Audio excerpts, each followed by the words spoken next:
Assalamualaikum warahmatullahi wabarakatuh.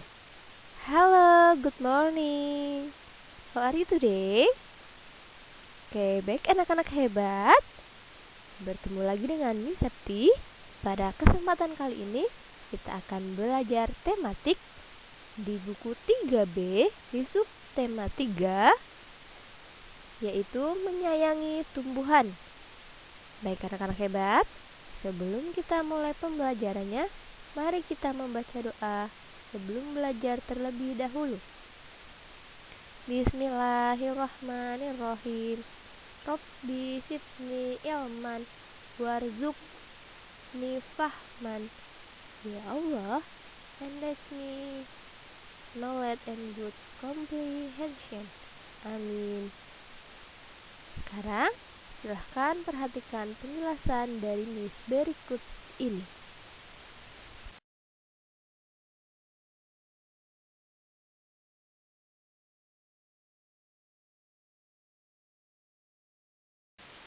Nah, baik anak-anak hebat. Yang pertama yang akan kita pelajari yaitu tentang kosakata. Kosakata yang berhubungan dengan perawatan tanaman. Di sini Miss mempunyai beberapa kosakata yang akan kita bahas. Yang pertama ada gulma. Gulma adalah tanaman pengganggu. Contohnya rumput pekih dan rumput liar. Kalian pasti pernah melihat kan rumput liar yang hidup secara liar. Bahkan ada juga rumput liar yang hidup di sekitar tanaman yang kita tanam dan kita pelihara dengan baik. Lalu ada hama. Hama adalah hewan perusak tanaman. Contohnya tikus, ulat, belalang, dan siput. Nah, hewan yang suka merusak tanaman contohnya tikus. Kadang ada tanaman kita yang sudah cantik di pot, tapi keesokan harinya pas kita melihat sudah rusak. Itu bisa disebabkan salah satunya oleh tikus. Nah, tikus ini disebutnya hama atau hewan perusak tanaman. Lalu ada pestisida. Pestisida yaitu obat pembasmi hama buatan. Lalu ada fungisida, obat pembasmi jamur. Lalu ada dosis. Dosis itu takaran, ya. Biasanya kita sering mendengar di obat-obatan, ya. Biasanya di pestisida, di fungisida, biasanya kita harus menaruhnya dengan dosis 200 mili atau 250 mili. Nah, itu dosis itu takaran. Lalu menyiangi. Menyiangi itu artinya mencabut rumput.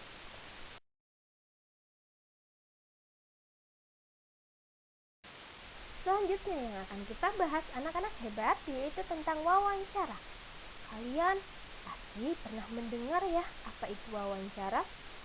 Ada yang sudah tahu wawancara itu apa? Ya, betul. Wawancara adalah percakapan dua orang atau lebih antara pewawancara dan narasumber. Wawancara memiliki tujuan yaitu untuk memperoleh informasi. Nah, yang dimaksud oleh narasumber itu apa ya? Narasumber adalah orang yang diwawancarai, orang yang mengetahui tentang informasi, atau orang yang akan kita mintai sebuah informasi. Nah, wawancara dilakukan dengan cara memberikan pertanyaan. Kita memberikan pertanyaan kepada narasumber.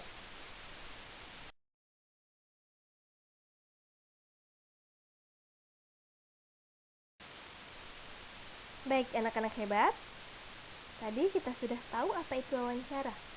Nah, sekarang untuk membuat daftar pertanyaan kita harus memperhatikan kata tanya. Nah, ada beberapa kata tanya di sini yang akan kita bahas. Yang pertama yaitu siapa. Siapa digunakan untuk menanyakan orang. Lalu ada berapa. Berapa digunakan untuk menanyakan jumlah. Mengapa? Mengapa digunakan untuk menanyakan sebab. Lalu ada bagaimana. Bagaimana digunakan untuk menanyakan cara. Lalu di mana? Di mana digunakan untuk menanyakan tempat. Lalu selanjutnya apa? Apa digunakan untuk menanyakan sesuatu. Di sini contohnya yaitu bagaimana cara merawat bunga melati. Itu yang digunakan untuk bertanya kepada narasumber. Lalu nanti narasumber akan menjawab bagaimana caranya merawat bunga melati.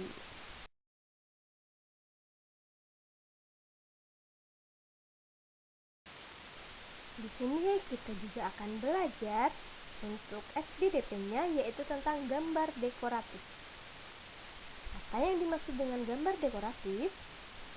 Gambar dekoratif adalah gambar dengan corak dan motif tertentu untuk menghias permukaan benda.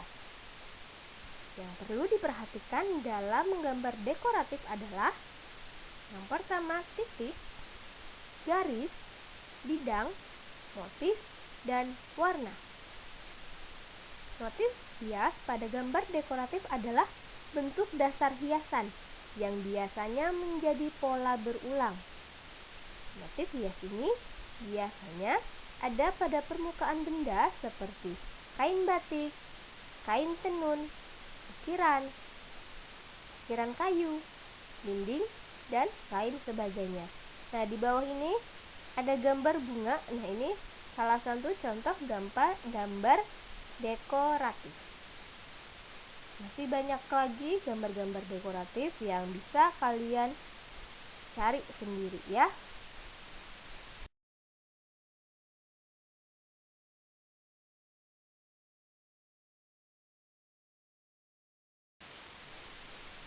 Nah, untuk matematikanya atau math-nya di sini kita akan belajar tentang garis bilangan. Garis bilangan adalah garis yang menunjukkan bilangan secara urut.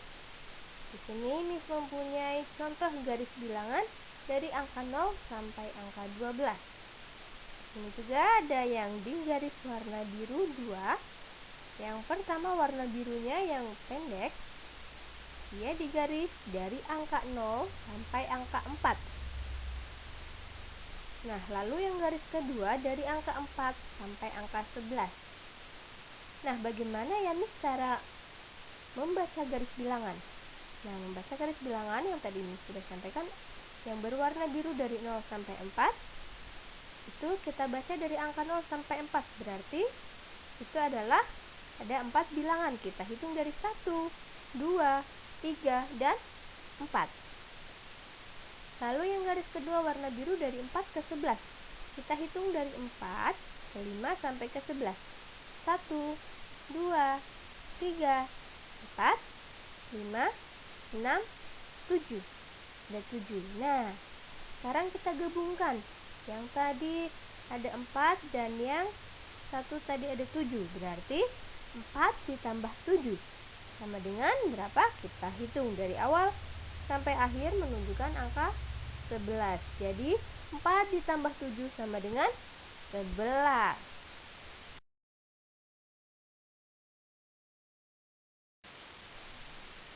Oke, next anak-anak hebat.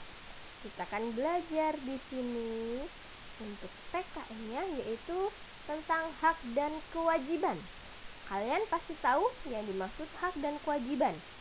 Nah, yang belum tahu mari kita baca bersama. Kewajiban adalah sesuatu yang harus kita lakukan. Sedangkan hak adalah sesuatu yang harus kita terima, ya. Jadi kewajiban itu yang harus kita lakukan dan hak itu yang harus kita terima. Sekarang kalian harus bisa membedakan antara hak dan kewajiban ya anak-anak. Ulang, kewajiban yang harus kita lakukan dan hak adalah yang harus kita terima.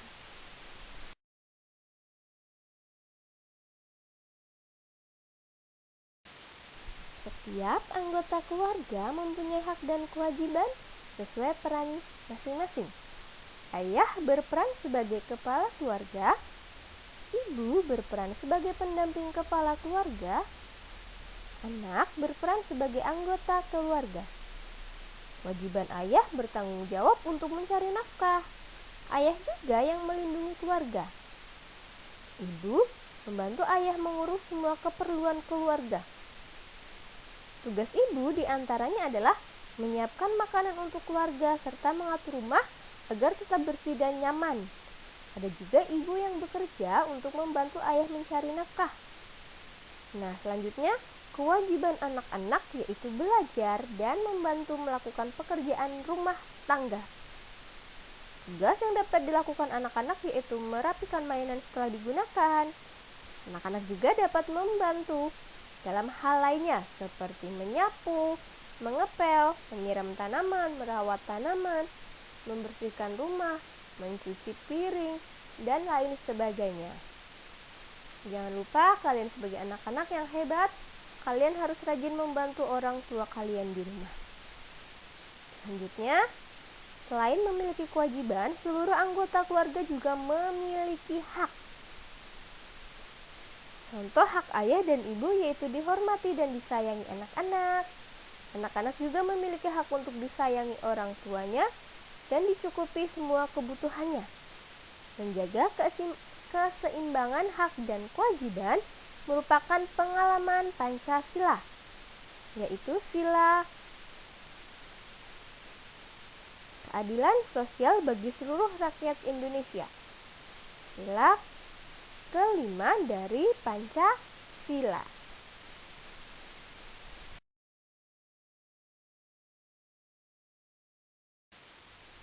Nah, baik anak-anak, itu tadi pembelajaran kita untuk hari ini. Semoga bermanfaat untuk kita semua.